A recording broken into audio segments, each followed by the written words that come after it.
بسم الله الرحمن الرحيم. السلام عليكم ورحمة الله وبركاته.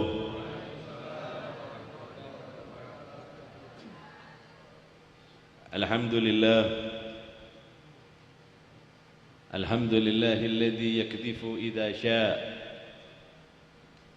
في قلوب المريدين لوعة الإرادة فيزئجهم إلى السلوك السبيل السعادة التي هي الإيمان والإبادة ومحو كل رسم وعادة. ونصلي ونسلم على سيدنا محمد سيد أهل السيادة وعلى آله وأصحابه السادات القادة. أما بعد، أيها المحترمون، para alim ulama, para kiai, para tokoh masyarakat, wabil khusus guru kita bersama Kiai Haji Agus Fahmi, pengasuh Pondok Langitan. Semoga Allah Al-Ma'ruf, semoga Allah Subhanahu wa ta'ala berikan beliau umur yang panjang agar senantiasa mengajak kita untuk kembali kepada Allah, berwasilahkan baginda Rasul sallallahu alaihi wasallam. Segenap para asatid, para guru, para masyayikh, begitu juga kepada segenap keluarga besar Tarekat Alawiyah Naqsyabandiyah Muhsiniyah, dalam hal ini akhina al-kiram al-ustad Zamrani. Semoga Allah Subhanahu wa ta'ala mudahkan lisan beliau mengajak kita bersalawat kepada baginda Rasul sallallahu alaihi wasallam. Segenap hadirin hadirat, ikhwan akhwat yang dimuliakan oleh Allah. Nih ibu-ibu enggak kelihatan, Bu ya?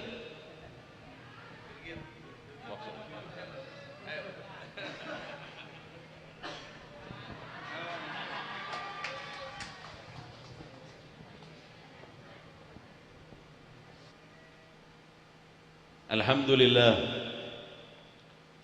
segala puji bagi Allah Subhanahu wa ta'ala.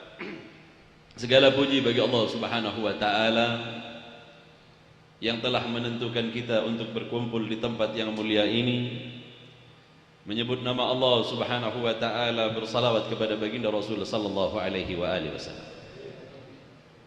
Jika bukan karena kehendak Allah, jika bukan karena keinginan Allah, maka tidaklah Allah Subhanahu wa ta'ala permudah kita untuk datang ke tempat ini.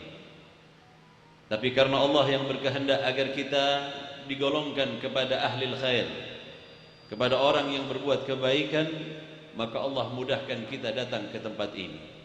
Jangan katakan bahwa kita datang ke tempat ini dengan kemauan kita, kecuali Allah yang telah menetapkan kita untuk melakukan kebaikan tadi. Tidaklah mudah untuk bersalawat kepada baginda Rasul kecuali ketika Allah Subhanahu wa ta'ala gerakkan lisan kita sehingganya mudah untuk bersalawat kepada baginda Rasul sallallahu alaihi wasallam. Segalanya bukan kebetulan dan keinginan kita, akan tetapi Allah dan baginda Rasul sallallahu alaihi wasallam yang menginginkan agar kita melakukan hal itu, dan ditulisnya kita sebagai orang yang melakukan kebaikan di saat ini. Amin Allahumma amin. Hadirin hadirat yang dimuliakan oleh Allah, lama sekali kayaknya, beberapa tahun yang lalu saya pernah sampai di tempat ini. Perlu saya sedikit sampaikan. Dulu semasa ada beliau Al-Habib Haidarah bin Muhsin bin Ali Al-Hindwan, saya sering melakukan perjalanan jauh. Bahkan sampai di ujung Sumatera saya sampai. Kemana saja saya bebas mau jalan. Bahkan di ujung Pulau Madura pun saya sampai. Ada satu pulau di sana namanya Sepeken. Perjalanan saja untuk sampai ke tempat itu 2 hari. saya sampai ke tempat itu. Bahkan ke beberapa tempat di daerah timur jauh saya pun sampai. Halmahera saya pernah sampai di tempat itu. Di tempat ini saya sampai 2 kali bersama Al-Habib Haidarah bin Muhsin bin Ali Al-Hindwan, dan ini mungkin kali yang ketiga saya datang ke tempat ini. Jika karena terlalu lamanya waktu, karena sepeninggal beliau saya sendiri saja, jadi jaga gawang, nggak bisa jalan kemana-mana. Kalaupun jauh mungkin ke Kalimantan saja, dan itu pun seolah-olah nggak punya waktu betul untuk datang ke tempat ini. Dan semoga Allah Subhanahu wa taala tetap menjalin ikatan kita, sehingganya ikatan ini kelak sampai di hadapan Allah Subhanahu wa taala. Tidaklah kita duduk bersama kecuali kita sama-sama mencintai karena Allah dan karena lafzul jalalah, karena Allah Subhanahu wa taala kita dipersatukan. Amin, Allahumma amin. Hadirin hadirat ikhwan akhwat yang dimuliakan oleh Allah, di malam ini saya ingin bercerita tentang sebuah hadis yang sebagian orang mengatakan ini bukan hadis.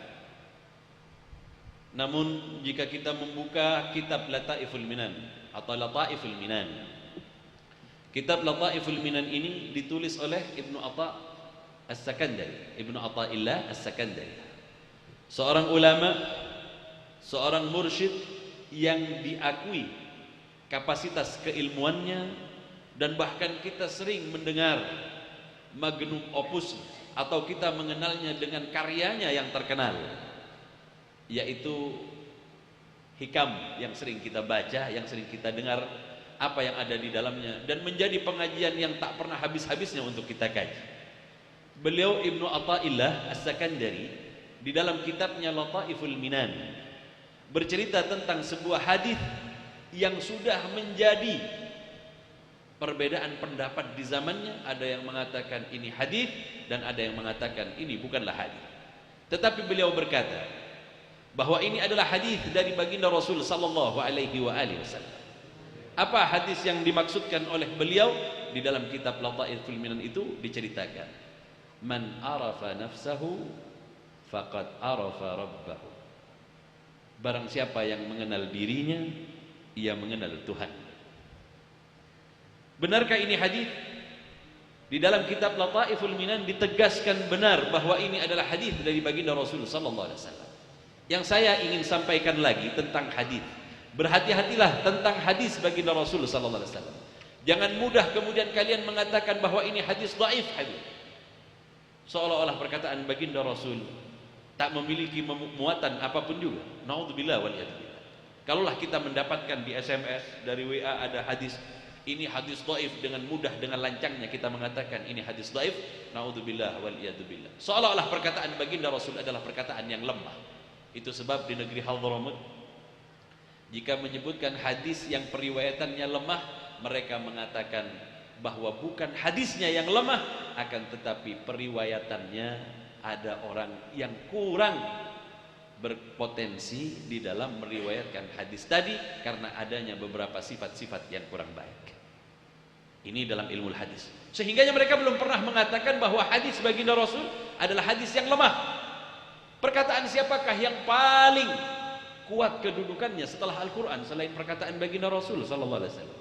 Naudzubillah wal iyadzubillah dari mereka orang yang mudah mengatakan hadis ini dhaif, hadis ini maudhu', hadis ini adalah hadis yang tidak bisa digunakan. Naudzubillah wal iyadzubillah. Ini kalimat yang sebenarnya tajarra ala Nabi sallallahu alaihi wasallam, adalah kalimat yang mudah dan sangat berbahaya di sisi baginda Rasul sallallahu alaihi wasallam. Karena kita juga nggak bisa memastikan kebenarannya. Itu sebab Ibnu Athaillah di dalam kitabnya Lataiful Minan beliau berkata, itu adalah hadis baginda Rasul, man arafa nafsahu faqad arafa rabbah. Barang siapa yang mengenal dirinya, ia mengenal Tuhan. Maksud hadis ini apa? Mengenal yang bagaimanakah yang kemudian bisa mengenalkan kita kepada Allah? Apakah kita mengenal bahwa kita lahir pada bulan yang telah ditentukan, atau bulan yang telah di mana kita dilahirkan? Saya bilang ditentukan karena zaman sekarang nih Pak, ada orang ingin punya anak dipaskan tanggal. Ada nggak? Makanya saya bilang ditentukan tuh. Itu orang tuanya yang tentukan. Paskan aja nih. Bulan 4 lah tanggal 4 2024. Mantap.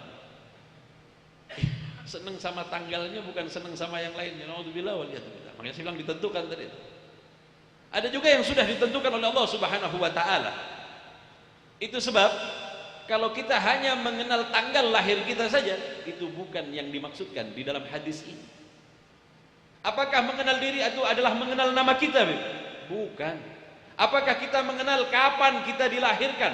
Wetonnya apa? Bukan. Apakah karena kita mengenal ciri-ciri di dalam tubuh kita ini? Tai lalat saya itu ada 7. Bukan itu. Ini enggak masuk di dalam pengenalan diri.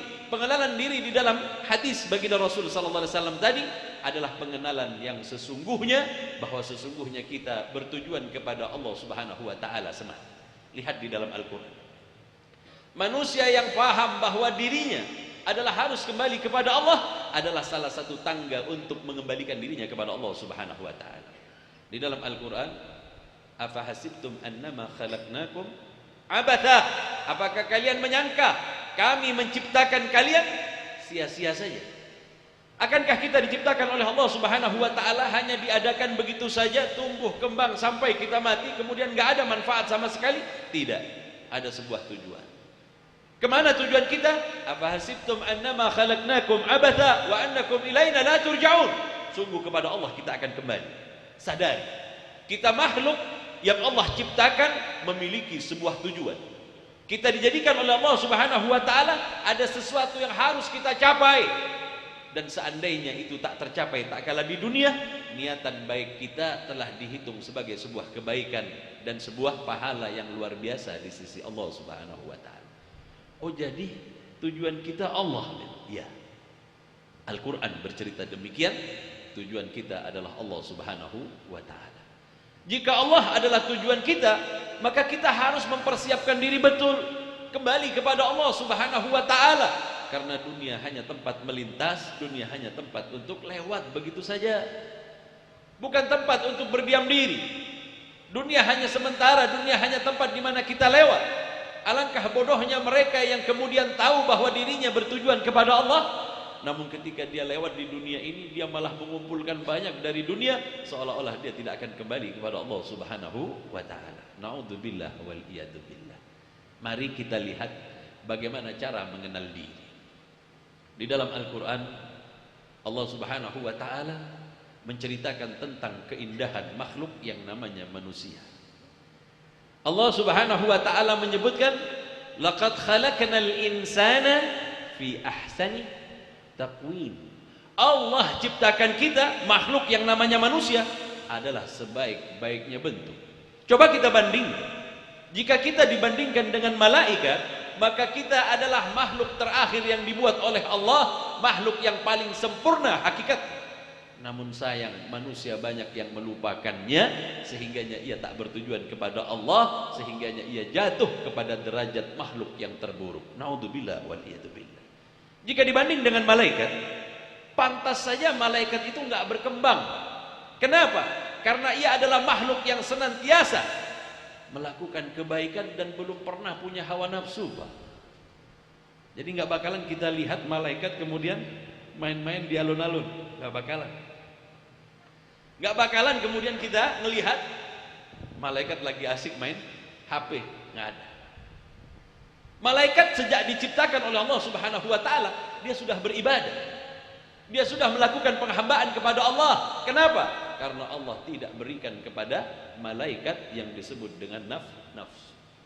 Sehingganya jika manusia mampu mengalahkan hawa nafsunya, maka manusia tadi dikatakan jauh lebih baik dibandingkan malaikat, karena dia memiliki nafsu tetapi ia tetap menghambakan dirinya kepada Allah Subhanahu wa taala. Di sini ia kemudian menjadi makhluk yang terhebat, dia menjadi makhluk yang luar biasa, dia menjadi makhluk yang disebutkan oleh Allah Subhanahu wa taala, laqad khalaqnal insana fi ahsani taqwim, sebaik-baiknya bentuk.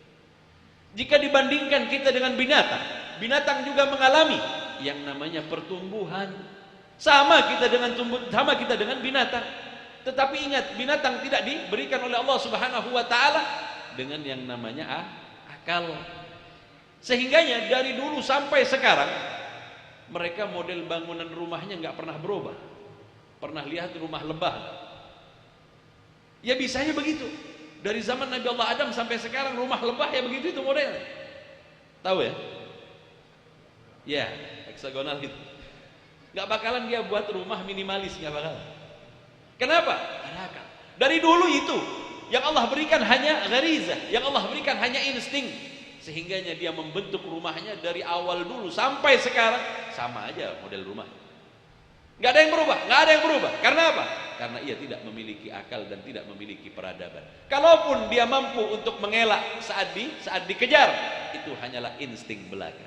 Itu sebab kalau kita lihat kucing lagi kejar tikus, itu dia lari itu bukan akal, Pak. Tapi instingnya merasa bahwa dirinya sedang dalam bahaya. Makanya sebentar-sebentar dia noleh ke belakang, noleh ke belakang. Kenapa? Gak punya kaca spion, Pak. Kalau punya spion kan enak. Seandainya tikus bisa buat kaca spion, dia nggak bakal noleh-noleh lagi, udah enak. Sejauh. Tapi karena nggak punya akal yang namanya binatang, maka binatang bukanlah makhluk yang dimaksudkan oleh Allah Subhanahu wa Ta'ala. Begitu juga tumbuh-tumbuhan, kita hanya memiliki kemiripan dengan yang namanya tumbuhan. Kita akan mengalami yang namanya pertumbuhan hingga sampai suatu ketika kita akan tumbang, kita akan binasa sebagaimana pohon yang tua nantinya juga akan roboh dengan sendirinya. Kita dibatasi oleh Allah Subhanahu wa Ta'ala dengan yang namanya waktu.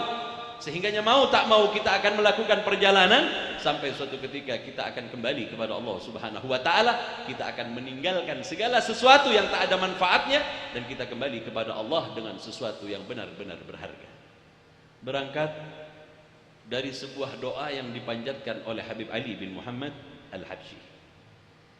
Di dalam doanya beliau pernah berdoa kepada Allah sebagai batu loncatan kita untuk mengenal sebenarnya apa diri kita ini. Siapa sebenarnya diri kita?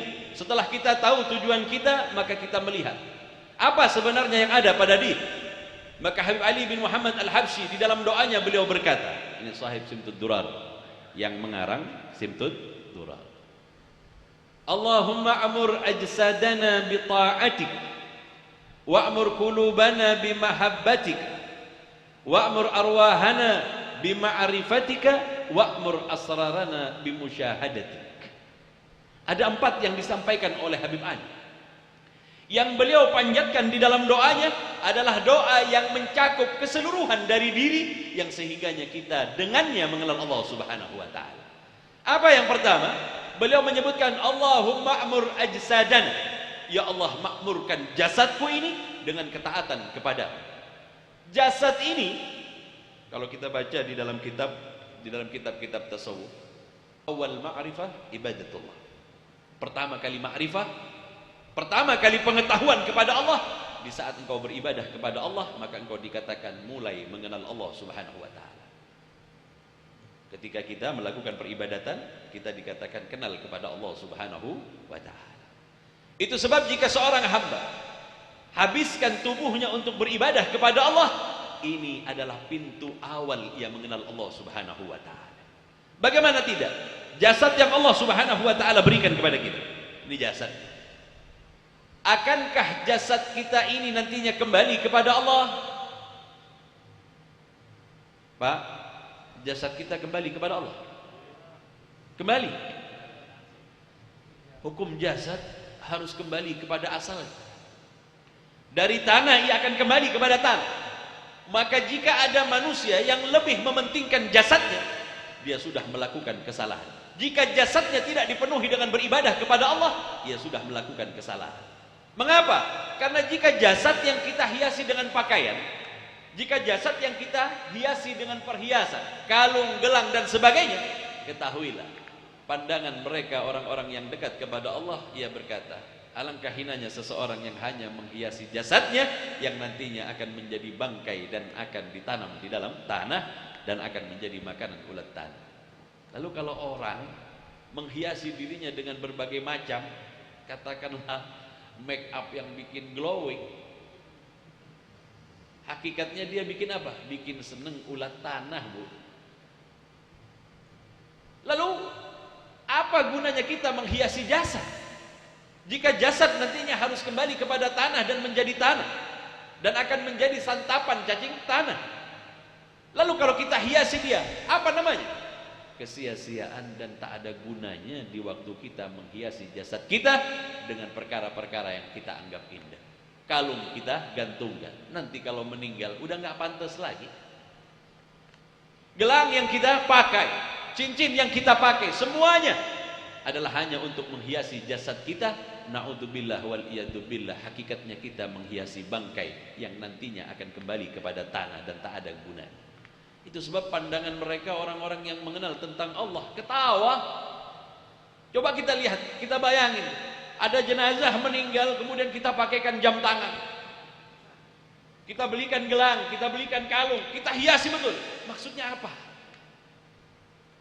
Pasti dipersiapkan untuk cacing tanah. Karena hukum jasad harus kembali kepada tanah. Dia diciptakan dari tanah dan kepadanya harus kembali. Maka ketahuilah, jasad bukanlah segala-galanya. Jasad adalah sesuatu yang kita tunggangi di muka bumi ini untuk kembali kepada Allah. Lalu bagaimana cara menggunakan jasad? Habib Ali bin Muhammad Al-Habsyi menyebutkan, wa'mur ajsadana bi ta'atika. Jadikan ketaatan kepada Allah, salatmu, puasamu, segala sesuatu yang merupakan perintah Allah, kerjakan, karena ini adalah awal pengetahuan yang mengantarkan kita dikatakan kenal kepada diri, yang akan mengantarkan kita kepada Allah Subhanahu wa taala. Awal pengenalan diri, tak kala jasad digunakan untuk menghambakan diri kepada Allah. Inilah hakikat pengenalan yang sesungguhnya kepada Allah Subhanahu wa taala secara jasadiah. Bapak-bapak perlu tahu, jasad kita ini Pak, Allah berikan yang namanya panca indera. Apa gunanya panca indera, Beb? Ya mata untuk melihat. Mata kita itu melihat biasanya yang ditangkap apa? Warna apa? Itu warna merah. Kita tahu itu warna merah karena kita sepakat menjadikannya warna merah. Seandainya satu kampung bilang warna merah itu warna kuning, kita nggak bisa ngomong apa-apa, Pak. Tapi untungnya kita sama semua. Kecuali orang yang buta warna. Hijau, bukan yang merah ya. Udah selesai. Jadi mata ini menangkap warna, mata ini menangkap bentuk, mata ini menangkap ukurannya. Itu sebab jika kita melihat dengan mata, paling sejauh mata kita memandang memiliki keterbatasan. Sejauh mana mata kita bisa memandang, apalagi di waktu malam seperti ini. Ketika mata memiliki keterbatasan, maka inti penciptaan Allah bukan kepada sesuatu yang berbatas. Berarti ini bukan tujuan Allah menjadikannya, dia hanya batu loncatan saja. Ternyata mata memiliki keterbatasan, maka mata bukanlah segala-galanya, tetapi ia adalah pintu gerbang pengetahuan untuk mengisi akal kita dengan segala sesuatu yang sifatnya informasi. Telinga untuk mendengarkan. Maka di saat telinga ini digunakan untuk mendengarkan, ia pun memiliki keterbatasan. Kalau tetangga yang sebelah kampung ngadain acara, dia pakai sound system sebesar-besar apapun juga, kalau kita jauh kita nggak kedengaran juga. Apalagi anginnya terbangnya ke arah yang berbeda dengan tempat kita. Mungkin kemampuan telinga kita hanya mendengar kepada sesuatu yang bisa kita dengar saja. Kalau sudah jauh, maka tak mampu. Berarti telinga memiliki keterbatasan. Maka ketahuilah, segala sesuatu yang dimiliki oleh jasad kita penuh dengan keterbatasan. Jika ia penuh dengan keterbatasan, maka ia bukanlah inti sesungguhnya manusia. Bukan jasad yang merupakan sesuatu yang harus engkau kenal, akan tetapi ia adalah sebuah alat agar engkau gunakan menuju kepada Allah Subhanahu wa taala dengan cara beribadah kepada Allah Subhanahu wa taala. Kita udah tahu nih. Semuanya lemah berarti Beb ya? Iya. Lalu apa yang kedua setelah jasad? Ternyata manusia punya potensi yang kedua juga. Apa namanya? Wa'mur qulubana. Ya Allah, makmurkan hati kami. Siapa yang gak punya hati? Ketika ia merasakan sesuatu kekecewaan yang luar biasa, maka ia akan berkata, sakit hati saya. Seolah-olah dilambangkan oleh dada sebelah kiri kita. Padahal bukan itu yang dimaksud. Sesuatu yang ada pada diri kita yang kemudian kita mengenalnya dengan sebutan hati. Makanya ada kadang orang bilang sakit hati, berarti ada tuh hati itu. Hati ada di dalam Al-Quran juga ditegaskan tentang hati. Itu sebab kemudian hati adalah dimensi kedua yang kita miliki. Bagaimana posisi hati? Segalanya mengatakan bahwa ia adalah sesuatu yang tak nampak oleh mata kita, tetapi dimiliki oleh kita. Apa buktinya? Orang kalau lagi sakit hati, tapi waktu ditanyakan di mana posisi hati, dia nggak tahu juga. Yang jelas terasanya nggak enak di dada. Sakitnya tuh di sini, seolah-olah ada sesuatu pada diri. Nah, itulah hati. Lalu bagaimana hati ini? Kata Habib Ali bin Muhammad Al-Habsyi, wa'mur qulubana bimahabbatik. Ya Allah, makmurkan hatiku ini dengan kecintaan kepadamu.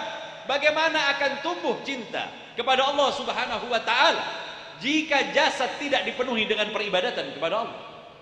Ini orang yang mau kembali sadar betul, Pak. Kalau dirinya harus kembali kepada Allah, maka jasad dipenuhi dengan ibadah. Salat malam ia kerjakan, karena mustahil rasanya seseorang sampai kepada Allah kemudian ia meninggalkan yang namanya salat malam. Mustahil rasanya seseorang akan sampai kepada Allah Subhanahu wa taala kemudian ia meninggalkan perintah Allah yang namanya ibadah. Gak mungkin sampai.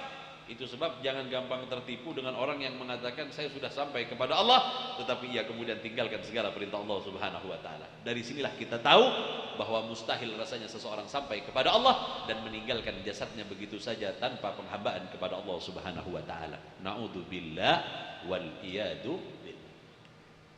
Lah bagaimana hati kita ini, Beb? Ternyata hati ini juga punya mata, Pak. Kemudian dikenallah dengan sebutan basirah. Mata hati bukan cuma mata yang ia miliki, telinga pun ada. Segala sesuatu yang dimiliki oleh panca indera dia juga memilikinya. Mata punya, pendengaran punya. Segala sesuatu yang dimiliki oleh jasad dari 5 panca indera, mata, telinga, hidung, lisan dan peraba, ia pun memilikinya. Kadangkala hati merasa sakit. Merasa itu dengan cara gimana? Seolah-olah ia merabah sebuah permasalahan, kemudian ia merasa bahwa dirinya mulai tersakiti dengan tak kala ia merabahnya dan ia tahu sakit hati.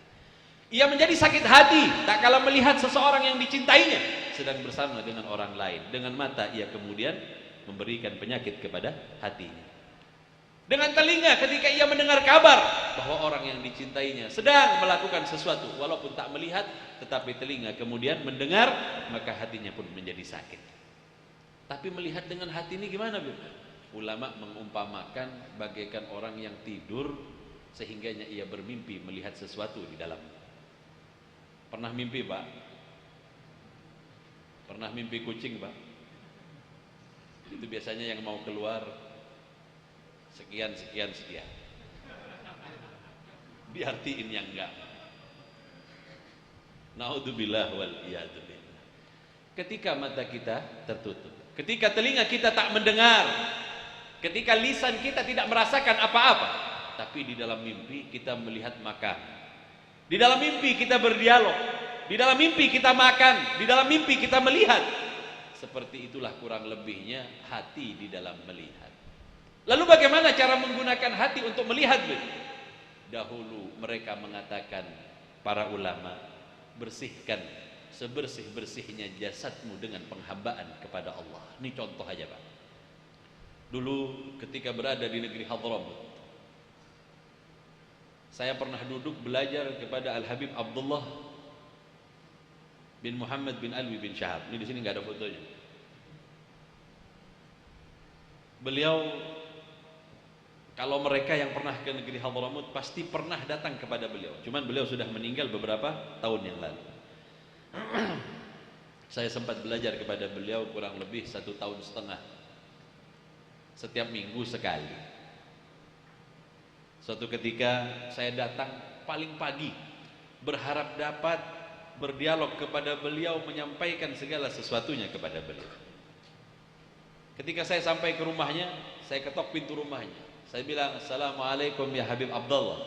Beliau menjawab sambil melihat dari jendela rumahnya yang tingkat, "Waalaikumsalam." "Telak ya Hinduan." "Naik Hinduan." Suruh naik. Saya naik di tangga. Begitu sampai di tangga, ada tempat es yang dingin, tempat air es yang dingin. Saya ambil air itu, bukan untuk saya berikan kepada beliau agar beliau minum, kemudian saya mengambil berkah. Oh, rupanya kebiasaan ngambil berkah itu bukan dari Indonesia saja. Di mana-mana negeri ahli sunnah wal jamaah begitu itu. Negeri di mana mereka mengenal para aulia pasti begini. Negeri di mana mengenal bagaimana cara kepada gurunya pasti begini. Saya bawa air, setelah saya isi saya berikan kepada beliau. Waktu beliau menerima air itu, beliau minum dalam keadaan berdiri. Sebagai murid yang bodoh, saya ini mulai menilai guru. Ya Allah, panjang lebar saya bicara tentang masalah fikih. Panjang lebar saya belajar tentang fikih. Baginda Rasul adab minumnya itu duduk. Ada sih di dalam kitab Idahul Hajj. Di waktu baginda Rasul meminum air Zam-Zam, karena ramainya orang, akhirnya beliau minum berdiri. Ini karena murid yang baru belajar nih Pak. Nah, makanya kesalahan terbesar seorang murid adalah menilai guru. Masa bisa murid menilai gurunya? Namanya gurunya sudah pasti jauh lebih alim daripada dirinya, dia malah menilai. Ini bentuk kebodohan seorang murid. Nah, itu kita tertimpa oleh hal yang seperti itu. Saya merasakan ketika saya melihat guru saya minum dalam keadaan berdiri, mulai pikiran saya macam-macam. Wah, jangan-jangan nggak tahu sunnah nih guru saya. Seolah-olah tahu sendiri. Makanya orang kalau udah nyalahin orang itu berarti baru belajar. Kalau orang nyalahin orang baru belajar. Hah? Baru belajar. Nah, ngelihat yang begitu, nih hati ngomong. Tahu kan hati kalau lagi ngomong kan? Ngomong sendiri.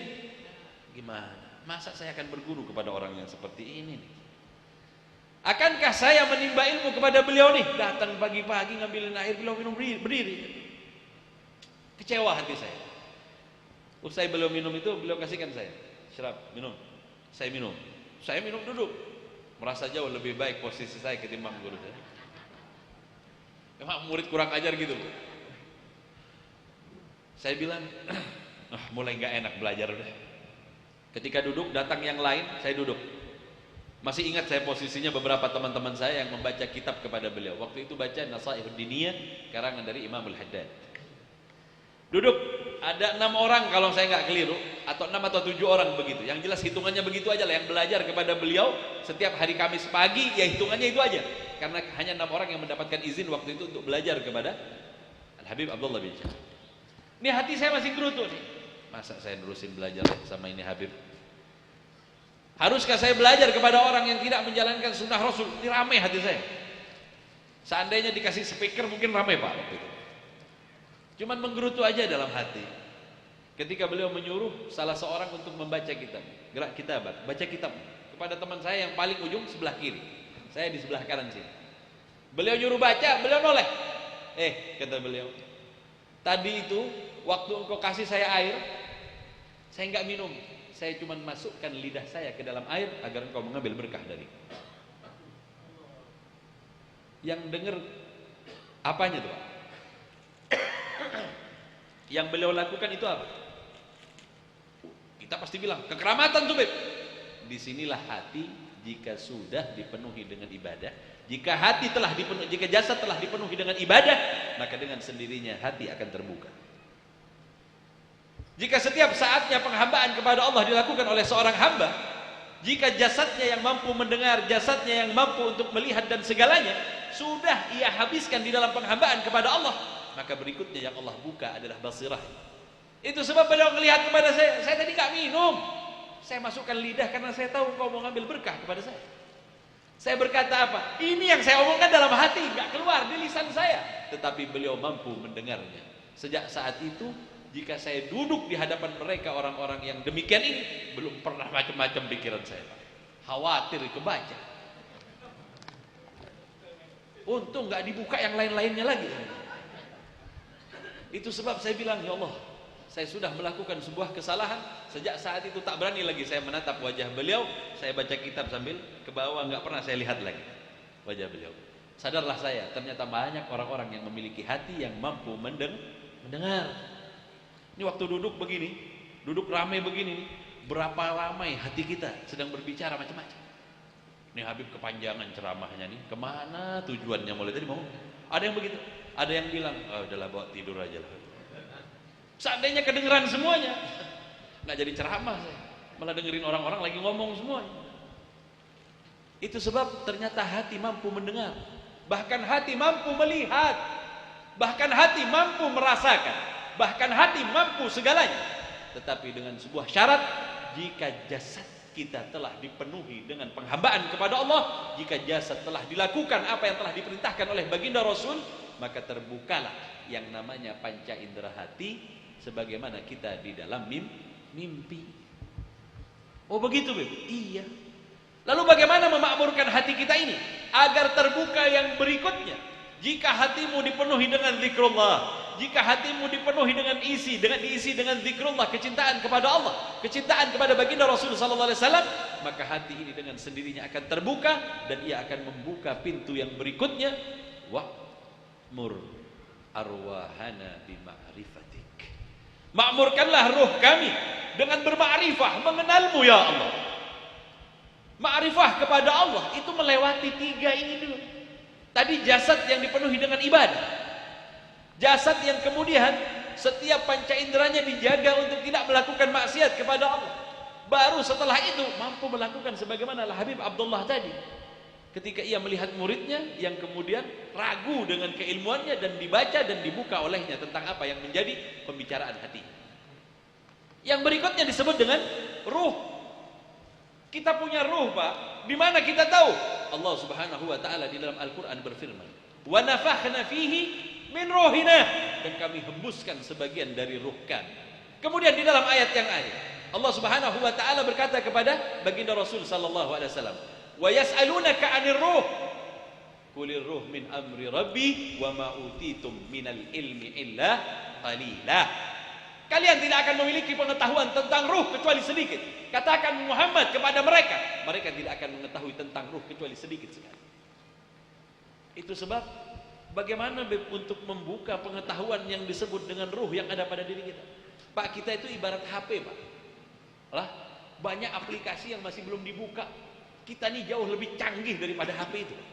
Saya masih ingat cerita Sayyidil Habib Umar bin Muhammad bin Salim bin Habib. Zaman itu masih belum ada HP. Guru beliau Al-Habib Aqil bin Ibrahim dari daerah Taiz bin Yahya, itu beliau berkata, gurunya berkata, nanti jika aku meninggal, aku berharap agar Umar bin Hafid yang menjadi imam. Ini sebelum beliau meninggal. Sedangkan jarak antara Taiz kepada negeri Tarim, kalau kita naik bis jam 8 pagi kita berangkat, jam 5 sampai. Kurang lebih ke sini, Pak. Cuman di sini banyak macet nih. Di sana jalan lurus-lurus, memang nggak ada hambatan, padang pasir kanan kiri. Jadi kurang lebih begitu jauhnya, kurang lebih 8 jam sampai 9 jam perjalanan kita kalau dari negeri Tarim kan. Zaman itu tak ada teknologi yang namanya HP, belum ada. Zaman itu belum dikenal yang namanya HP, ini belum masuk, Pak. Ketika beliau berkata seperti itu, tak lama kemudian Sayyidil Habib Umar sedang lagi mengajar. Ini saya dengar ceritanya dari mereka, orang-orang yang ada di negeri Tarim. Saya nggak nyaksikan sendiri, tetapi saya mendengar dari mereka. Tiba-tiba Sayyidil Habib Umar waktu mengajar berkata apa? Cukup, hari ini pelajarannya cukup, aku akan berangkat ke negeri Taiz. Berangkat beliau ke Taiz. Dulu kalau naik kendaraan itu bukan 8 jam, Pak. Kalau zaman sekarang 8 jam. Dulu bisa berhari-hari karena singgah-singgah. Berangkat dulu ke satu negeri, singgah di tempat ini, istirahat di tempat ini, berangkat lagi. Begitu sampai di negeri Taiz, saat itulah sang guru meninggal dunia dan Habib Umar berada di tempat itu. Nggak ada HP, Pak. Lalu apa yang berdialog antara mereka dengan yang lain? Bukankah baginda Rasul berkata, tidak kalian duduk, tidak kalian saling mengenal seperti ini. Tidaklah kalian kemudian tahu kepada teman kalian, mengenal satu dengan yang lainnya, kecuali dulu waktu di alam ruh kalian telah diperkenalkan oleh Allah Subhanahu wa taala. Jadi sebenarnya alatnya apa? Alat bantu aja. Sebenarnya kita punya yang namanya ruh yang mampu berdialog dengan ruh yang lain. Khawatirnya kita yang bagus sinyalnya, di sana nggak bagus sinyalnya. Ini kalau udah congkak seperti ini, memang nggak nyambung, rusak terus sinyalnya. Makanya nggak pernah jadi bisa gunakan ruhnya. Nah rupanya setelah jasad diisi dengan kecintaan, jasad diisi dengan zikrullah, jasad diisi dengan sifat-sifat yang baik, tidak bersangka kepada orang lain. tidak curiga kepada orang lain, tidak membenci orang lain, tidak menghina orang lain, dan tidak menghakimi orang lain. Orang tadi ini sibuk dengan zikirnya kepada Allah, maka Allah buka yang ketiga yang disebut dengan ruh. Wa'mur arwahana bima'rifatik. Ya Allah, buatlah ruhku ini kemudian mengenal. Jika kalian mengenal Allah dengan ruh kalian, maka alam ini bukanlah pemisah antara kalian dengan tempat yang jauh. Namun sayangnya manusia sudah dibuat malas terlebih dahulu. Dikasih HP bisa menghubungi saudaranya di Kalimantan, saudaranya di luar negeri, enak aja. Padahal kita punya potensi yang jauh lebih baik daripada itu yang dikenal dengan sebutan ruh. Seandainya ruh mampu kita buka, ketika jasad telah dipenuhi dengan ibadah, ketika hati telah dipenuhi dengan mahabbah, kecintaan kepada Allah dengan penuh dengan zikrullah, maka Allah akan bukakan yang ketiga yang namanya ruh. Jadi kalau nggak zikir nggak bisa. Kalau hati masih berisi sakit hati kepada tetangga, nggak bisa. Bagaimana hati yang masih sakit hendak melakukan sebuah perjalanan yang jauh yang mampu ditempuh oleh ruh? Bukankah kita tahu ruh memiliki keterbatasan? Ruh sebagaimana dimiliki oleh malaikat Jibril alaihissalam, tak kala melakukan perjalanan ke Sidratil Muntaha, sampai di Sidratil Muntaha, Jibril bilang apa kepada baginda Rasul? Ya Rasulullah, sampai di sini batas. Karena jika aku melampaui Sidratil Muntaha, aku akan hancur berkeping-keping menjadi cahaya, serpihan cahaya. Malaikat Jibril nggak mampu lewat dari yang namanya Sidratil Muntaha. Karena apa? Akan hancur berkeping-keping. Tetapi baginda Rasul mampu melakukannya. Ini bukti bahwa manusia adalah produk terhebat Tuhan. Buatan Allah Subhanahu wa taala yang tercanggih, yang terakhir adalah manusia yang dijadikan khalifah dengan kemampuan yang luar biasa, yang bisa memimpin seluruh umat, seluruh makhluk yang ada di muka bumi ini. Itu sebab diceritakan suatu ketika ini ada yang menisbahkan kepada Imamul Ghazali. Cerita ini ada yang menisbahkan kepada Imamul Ghazali, ada yang menisbahkan kepada ulama yang lain tanpa menyebutkan namanya. Kalau kita pakai nama Imamul Ghazali, suatu ketika Imamul Ghazali berangkat ke sebuah daerah. Katakanlah dia datang ke satu daerah, kemudian Imamul Ghazali kemudian berkata kepada salah seorang berkata kepada orang yang ada di majelis. Apa kata Imamul Ghazali?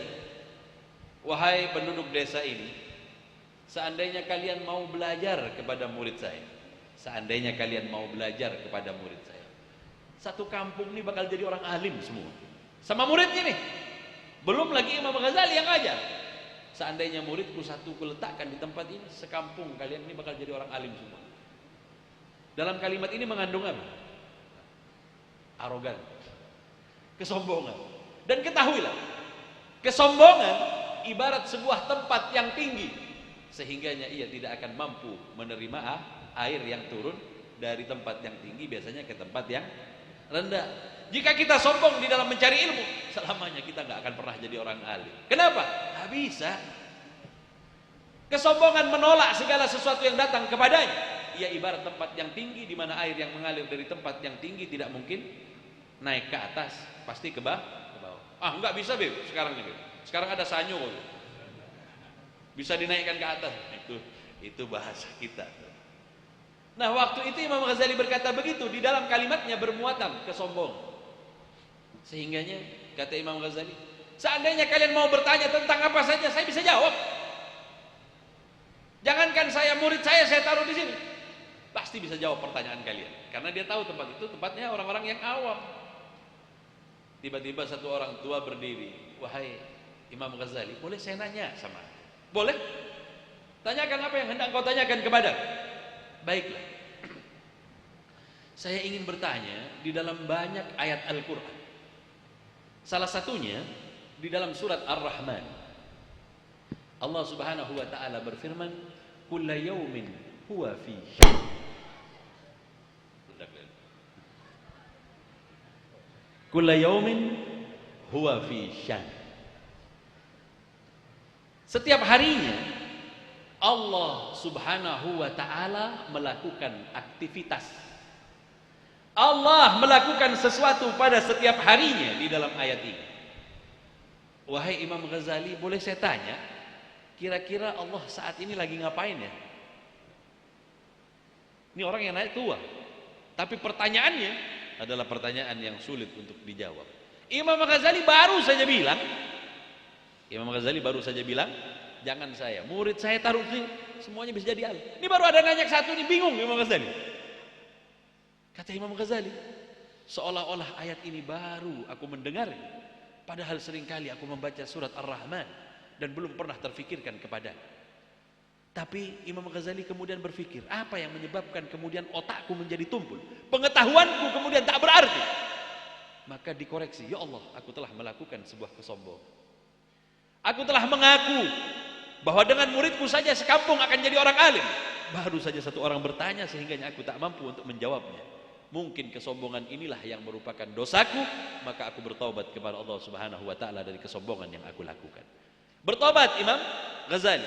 Jika orang bertaubat, pastilah orang itu kemudian merendahkan dirinya kepada Allah Subhanahu wa taala serendah-rendahnya. Ketika Imam Al-Ghazali merendahkan dirinya dengan bertaubat kepada Allah, namun ilmu tak datang saat itu juga. Sehingganya Imam Ghazali berkata apa? Tak malu bagi saya untuk mengakui jika saya tak mampu untuk menjawab. Ini orang kalau alim begitu, Pak. Kalau semua pertanyaan dijawab, ini orang sok-sok tahu, Pak. Pertanyaan apa saja tanyakan sama saya. Tunggu dulu. Ini Imam Ghazali, ketika dia tahu dirinya telah melakukan hal yang salah, dia bertobat kepada Allah, kemudian dia berkata, tidaklah malu bagiku untuk mengatakan bahwa aku tak tahu jawabannya. Namun berikan kesempatan kepadaku untuk kemudian mengetahui tentang apa yang engkau tanyakan kepadaku. Berikan kesempatan kepada saya. Baiklah, kata orang tadi. Coba bayangin, Pak, ngaku orang paling pintar, setelah itu dijatuhkan dengan pertanyaan seperti ini, kayak apa? Pulang Imam Ghazali, dia buka semua kitabnya, Pak. Gak dapat dia jawabannya. Ya Allah, di mana lagi harus aku cari? Banyak buku yang sudah diturunkan dari tempatnya, dibaca semuanya, tidak satu pun memberikan jawaban kepada Imam Ghazali.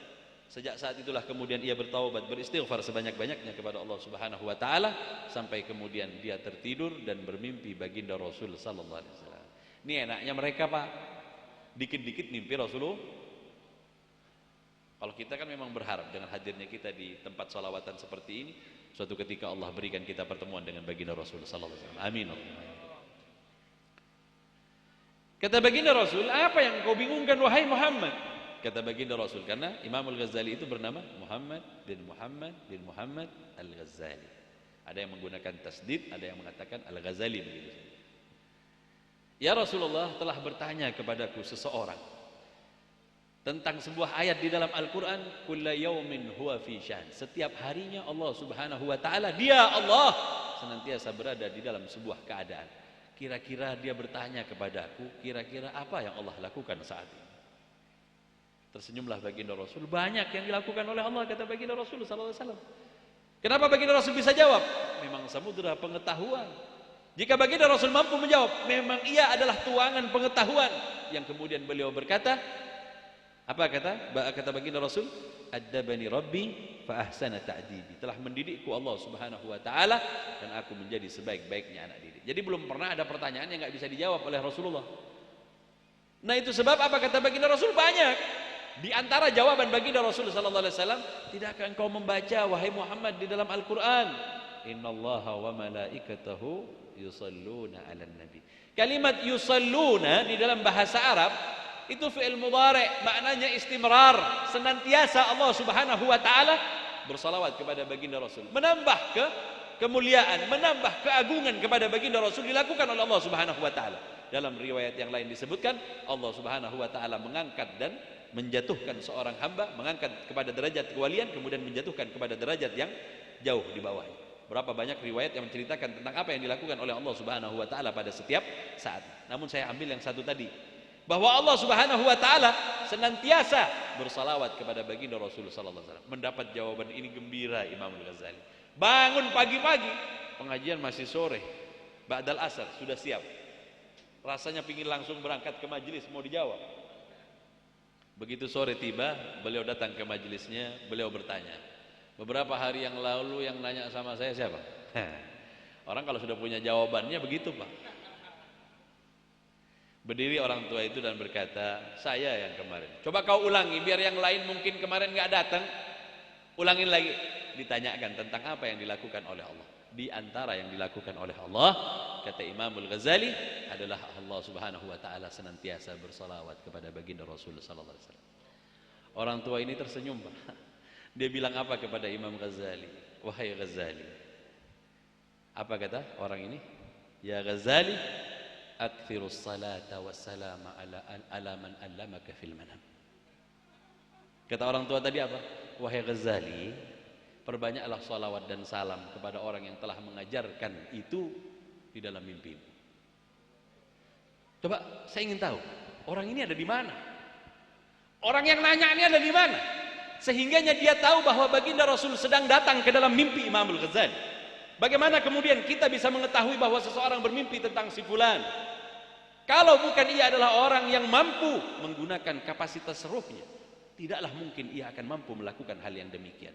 Jika seseorang mampu menggunakan potensi ruhnya, maka tidak satupun yang akan bisa terdindingi oleh dia, terhijab olehnya untuk dapat dilihat. Coba cerita yang lain lagi, biar kita pahamlah kepada yang dimaksud saya. Suatu ketika berdiri Sayyidina Ali bin Abi Thalib di Masjid Kufah. Saluni qabla an tafkidun. Bertanyalah kalian sebelum aku meninggalkan kalian. Maksudnya Sayyidina Ali, sebelum aku mati ente tanya, apa saja silakan. Kalau ini ngaku pantas, Pak. Kenapa? Karena ada nas dari baginda Rasul. Ana madinatul ilm wa aliyun babuha. Ana madinatul hikmah wa aliyun babuha. Berapa banyak hadis yang seperti ini disebutkan. Dari jumlah hadisnya sampai kepada mutawatir. Saking banyaknya hadis ini sampai kepada jumlah mutawatir. Jadi kalau Imam Ali bilang begitu, Sayyidina Ali bilang begitu, pantas, Pak. Jangan pulang dari pengajian kemudian kita bilang, bertanyalah kalian kepadaku. Pernah dilakukan oleh seorang ulama setelah zamannya sahabat. Dia berdiri juga, dia berkata kepada orang-orang yang hadir, bertanyalah kalian sebelum aku tinggalkan kalian. Ada orang berdiri, saya mau tanya, semut yang berbicara kepada Nabi Sulaiman itu jantan apa betina? Nggak bisa jawab, Pak. Tapi kalau dia paham bahasa Arab, dia pasti jawab itu beti. Kenapa? Namlatun. Namlah, kalimatnya namlah, ada tak marbutohnya. Kalau dalam ilmu perempuan. Nah, itu ratunya perempuan, Pak, kalau yang semut itu. Kalau ada saya kasih tahu waktu itu. Ini jawabannya juga kita dapetin di kitab, Pak. Nah, itu apa? Cerita Sayyidina Ali ketika ia bertanya seperti itu, berdiri satu orang. Ya Ali, aina Jibril? Di mana Jibril alaihissalam? Sayyidina Ali bin Abi Thalib waktu ditanyakan begitu, dia kemudian apa? Noleh, Pak. Dia melihat ke arah barat sampai ke ufuk barat. Pak, mata kita ini sejauh-jauhnya nggak sampai ke ufuk barat. Tapi Sayyidina Ali diarahkan pandangannya seolah-olah ufuk barat pun bisa dilihat. Kemudian dia melihat ke arah timur. Ini betul baratnya, gitu. Nah, asal tunjuk aja kan, nggak tahu barat timur. Barat dilihat, ke timur Sayyidina Ali melihat. Kemudian ke bawah, kemudian ke atas. Kata Sayyidina Ali, dia memicingkan matanya melihat orang yang bertanya. Engkau yang bertanya, engkau adalah Jibril alaihissalam. Tiba-tiba orang yang bertanya itu berubah menjadi cahaya dan menembus atap Masjid Kufah. Sampai sekarang kalau kita ke Kufah itu ada bacaannya, Pak. Khuruj Jibril alaihissalam, tempat keluarnya Jibril alaihissalam di zaman Sayyidina Ali bin Abi Thalib. Takbir orang semasjid, Allahu Akbar, Allahu Akbar, Allahu Akbar. Bahkan Jibril pun tak bisa bersembunyi kepada orang yang memiliki ruh yang sudah mampu melihat, ruh yang bisa mendengar, ruh yang bisa mengetahuinya. Takbir satu masjid nanya kepada Sayyidina Ali, wahai Ali, bagaimana Jibril tak bisa bersembunyi kepadamu? Dia bertanya kepadamu, ternyata engkau mengetahui bahwa dia Jibril. Bagaimana ceritanya, wahai Ali? Tadi saya coba lihat ke arah barat sampai ke tempat di mana matahari tenggelam, aku tidak mendapatkan Jibril. Pak, kita ini cari awal puasa dengan akhir dari bulan puasa udah pakai kekeran, Pak, nggak kelihatan. Ini Sayyidina Ali, Jibril sembunyi nggak bisa, karena Jibril makhluk besar, Pak, bukan kecil. Kalau dia sembunyi pasti ketahuan di alam raya ini. Aku lihat ke ufuk barat nggak ada, ke ufuk timur pun nggak ada. Aku lihat ke lapis bumi sampai yang ketujuh. Coba Bapak pulang nanti sini nih lah. Kata orang Jawa, pendeli, Pak. Yang di balik batu aja kita nggak tahu. Sampai ke lapis dari yang ketujuh. aku tidak melihat Jibril alaihissalam. Kemudian kuarahkan pandangan mataku hingga sampai kepada arsy-Nya Allah. Di mana arsy juga kita nggak paham. Sampai kepada arsy-Nya Allah tidak kudapatkan Jibril. Kemudian kulihat orang yang bertanya, di balik jasad itu bersembunyi cahaya. Di mana cahaya itu? Aku mengenalnya bahwa ia adalah Jibril alaihissalam. Maka aku tahu orang yang menyamar itu adalah Jibril alaihissalam. Lihat Pak, ruh saja nggak bisa sembunyi. Malaikat Jibril yang seharusnya bisa menyembunyikan dirinya, kepada orang yang memahami tentang ruhnya, ia tak mampu untuk bersembunyi. Ini baru ruh Pak. Lalu bagaimana dengan yang keempat tadi? Wa'mur asrarana.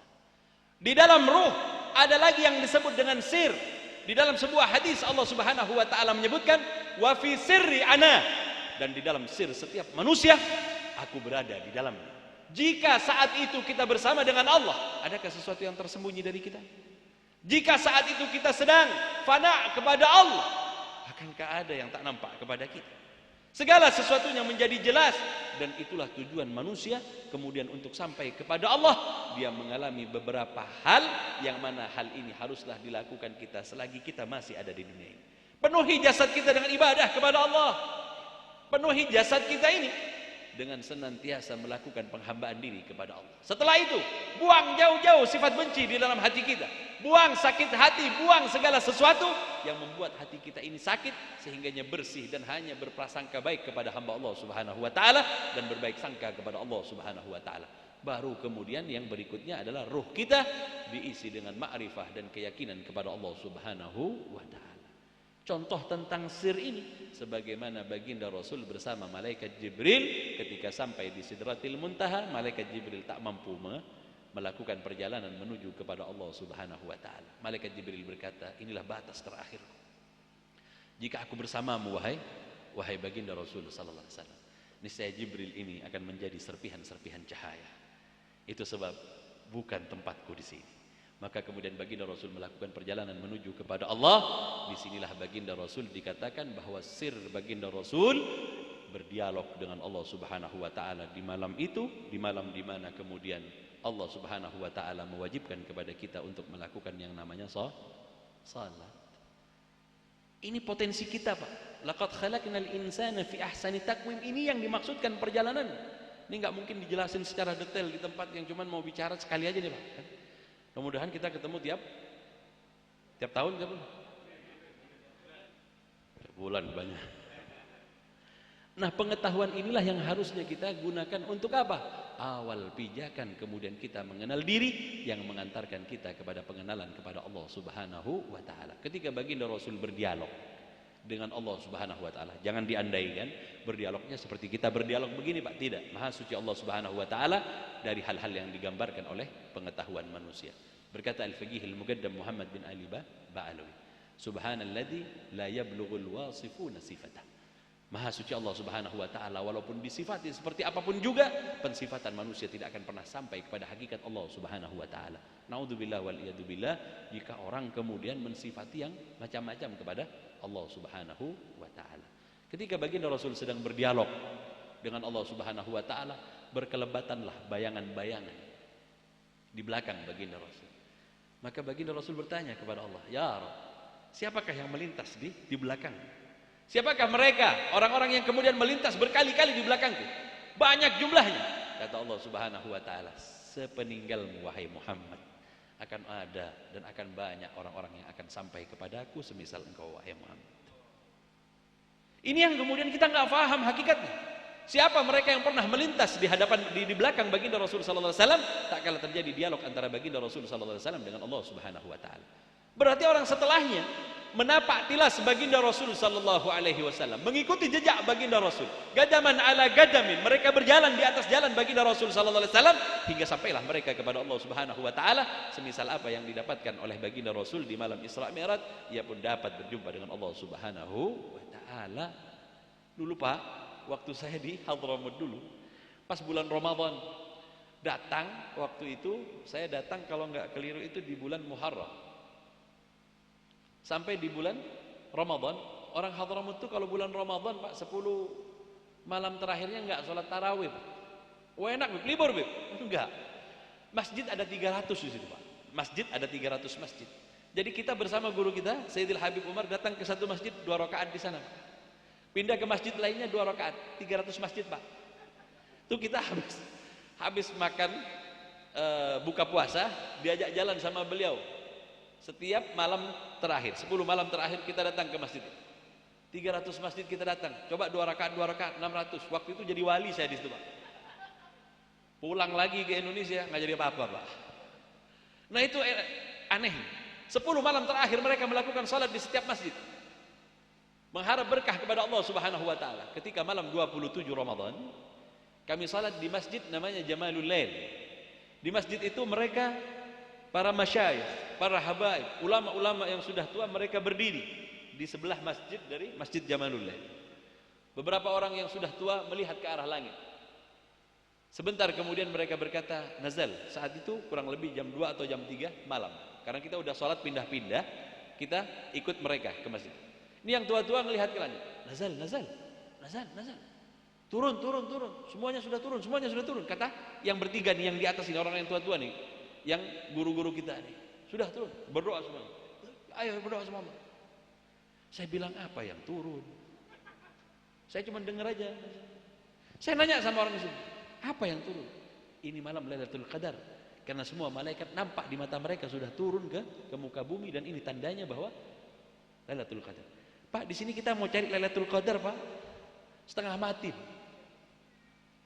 Cuman carinya di tanggal ganjil, pokoknya ganjil. Makanya kalau ganjil kelihatan kemas. Kalau nggak ganjil, hilang. Ngambil ganjilnya apa? Untung bukan seperti kemarin. Kalau seperti kemarin repot kita, Pak. Di Mekah ganjil, di sini genap, Pak. Di sana genap, di sini ganjil. Yang mana yang betul? Repot kita inilah. Untungnya lebarannya bareng-bareng. Kalau disuruh pilih, mau pilih lebaran duluan atau yang terakhir? Pasti pilih duluan. Lebih singkat, Bib. Tapi hitung-hitung juga nggak bakalan kurang dari 29. Ini baru 28 udah dapat telepon dari Allah, katanya udah. A'udzubillah waliyadzubillah. Nah sampai di Hadramaut seperti itu. Itu saya ngelihat ke atas, Pak. Ke langit saya lihat begini. Nggak ada apa-apa. Apa yang dilihat? Malaikat mana malaikat, saya bilang. Nah karena apa? Jangankan kepada hati atau ruh atau kepada sir, mata biasa kita saja masih belum dipenuhi dengan penghambaan kepada Allah.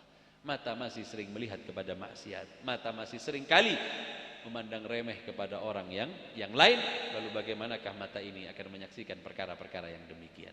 Itu sebab jagalah jasad kita, jagalah hati kita, jagalah ruh kita, dan jagalah sir kita, sehingganya dengannya kita akan melakukan perjalanan menuju kepada Allah sebagai tujuan akhir dari perjalanan kita. Dan ketika kita masih dikasih waktu oleh Allah, masih diberikan kesempatan oleh Allah, maka berusahalah untuk mencapai Allah. Sejauh mana perjalananmu, maka engkau akan dikategorikan orang yang mencari Allah. Paling tidak kita menampakkan diri kita duduk di tempat yang penuh dengan kebaikan, berzikir bersama, bahwa kita telah mencari Allah, mencari baginda Rasul sallallahu alaihi wasallam.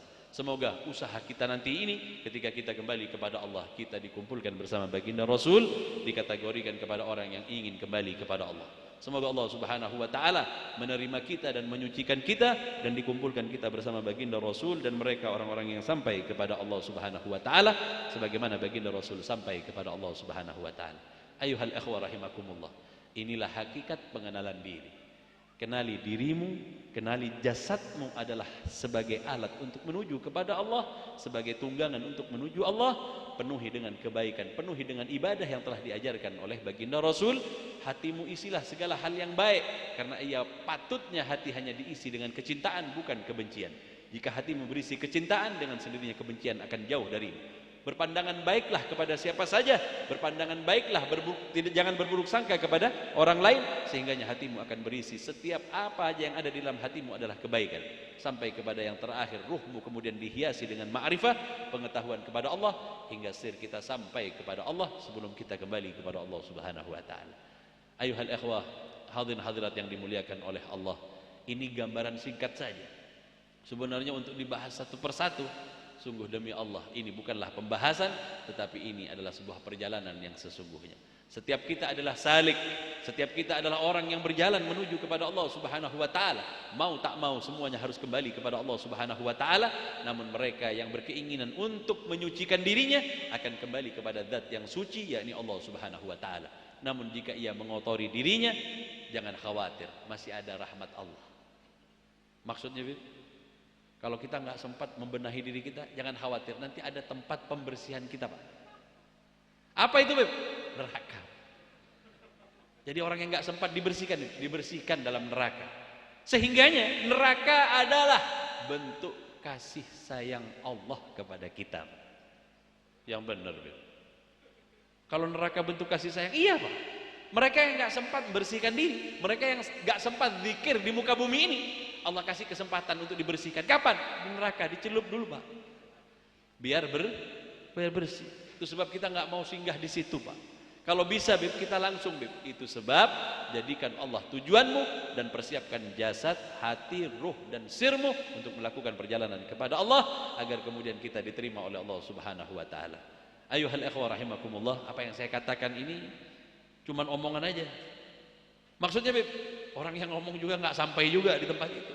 Karena cuma nyampaikan saja, paling tidak ngajak teman, ayo bareng-bareng kembali kepada Allah, mendekatkan diri kepada Allah, perbanyak salawatmu kepada baginda Rasul sallallahu alaihi wasallam, sehingganya paling tidak mereka yang paling banyak bersalawat kelak yang paling dekat kepada baginda Rasul sallallahu alaihi wasallam. Semoga baginda Rasul menjadi teman kita di dalam barzah, teman kita tak kalah menuju kepada Allah, dan Allah tempatkan kita bersama baginda Rasul sallallahu alaihi wasallam. Amin, Allahumma amin. Hadirin hadirat ikhwan akhwat yang dimuliakan oleh Allah, tak berpanjang lebar saya, semoga yang sedikit ini menjadi bekal pengetahuan kita untuk kembali kepada Allah Subhanahu wa taala. Sisanya masih banyak guru-guru yang bisa mengajar dan mengenalkan kita kepada Allah Subhanahu wa taala, mendidik kita untuk kembali kepada Allah. Semoga Allah berikan kesempatan kepada kita untuk meniti dan kembali kepada Allah Subhanahu wa taala, sehingganya sebelum kita kembali kepada Allah, kita dapat berjumpa dengan Allah Subhanahu wa taala. Amin, Allahumma amin. Ini yang bisa saya sampaikan. Kurang lebihnya mohon maaf yang sebesar-besarnya. Wabillahi taufik wal hidayah wal ridha wal inayah. Assalamualaikum warahmatullahi wabarakatuh.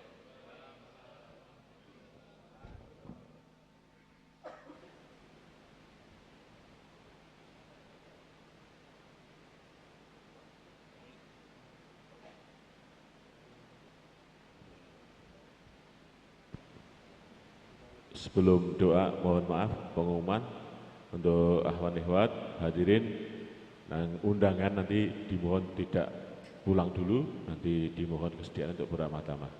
Terima kasih. Beb, doa, Beb.